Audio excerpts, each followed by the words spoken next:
کوفہ ایک بار پھر فتح ہوا۔ مصعب ابن زبیر تخت پر براجمان ہوا، اس کے سامنے مختار ثقفی کا سر کاٹ کر لایا گیا۔ اس نے فرمان جاری کیا کہ جشن مناؤ، دشمن اسلام مارا گیا۔ دربار میں بیٹھا ایک بوڑھا مسکرا دیا۔ مصعب نے دریافت کیا، کیوں ہنستا ہے بڈھے؟ بوڑھے نے کہا، ماضی یاد آ گیا، حال سامنے ہے، مستقبل آدھا دکھائی دے رہا ہے۔ مصعب نے حکم دیا کہ تفصیل سے بتایا جائے۔ بوڑھے نے بولنا شروع کیا، یہی دربار تھا، عبید اللہ ابن زیاد تخت پر بیٹھا تھا، حسین ابن علی کا سر لایا گیا۔ ابن زیاد نے کہا، جشن مناؤ، دشمن اسلام مارا گیا۔ ہم نے جشن منایا۔ ایک بار پھر یہی دربار تھا جس مختار ثقفی کا سر تیرے تخت کے نیچے پڑا ہے، یہ اسی تخت پہ بیٹھا تھا۔ ابن زیاد کا سر کاٹ کر لایا گیا۔ مختار ثقفی نے فرمان جاری کیا، جشن مناؤ، دشمن اسلام مارا گیا۔ ہم نے جشن منایا۔ آج وہی دربار ہے، تو تخت نشین ہے، مختار ثقفی کا سر لایا گیا ہے، تیرا حکم ہے جشن مناؤ، دشمن اسلام مارا گیا۔ ہم آج بھی جشن منائیں گے، کل بھی یہی دربار ہوگا۔ یہ تو نہیں جانتا کہ تخت پر کون بیٹھا ہوگا، لیکن اتنا پتا ہے کہ سر تیرا ہوگا اور فرمان جاری کیا جائے گا، جشن مناؤ، دشمن اسلام مارا گیا، اور ہم جشن منائیں گے۔ بوڑھے کی پیشن گوئی کے عین مطابق کوفہ کے دربار میں عبد المالک بن مروان کے سامنے مصعب بن زبیر کا سر پیش کیا گیا اور اس نے جشن منانے کا حکم دیا۔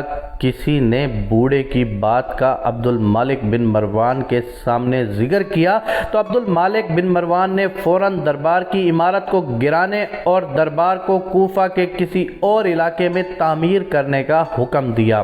مجھے سیاست کی سمجھ تو نہیں ہے، نہ مجھے اتنا پتا ہے کہ سیاسی ایوانوں میں کیا ہوتا ہے، عدلیہ کے فیصلے کس طرح ہوتے ہیں، اسٹیبلشمنٹ کیا کردار ادا کرتی ہے، مجھے کچھ نہیں پتا۔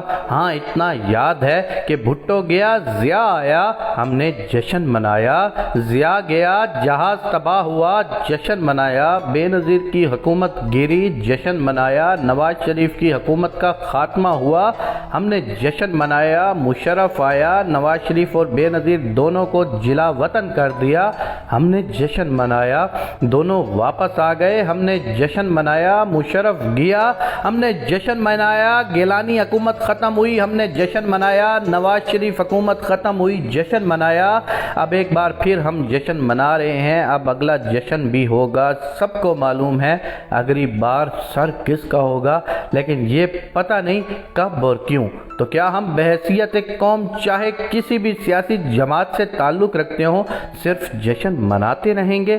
کیا ہم سوچنے کی صلاحیت رکھتے ہیں؟ اگر رکھتے ہیں تو سوچتے کیوں نہیں ہیں؟ اندھی تقلید کوئی ہم سے سیکھے۔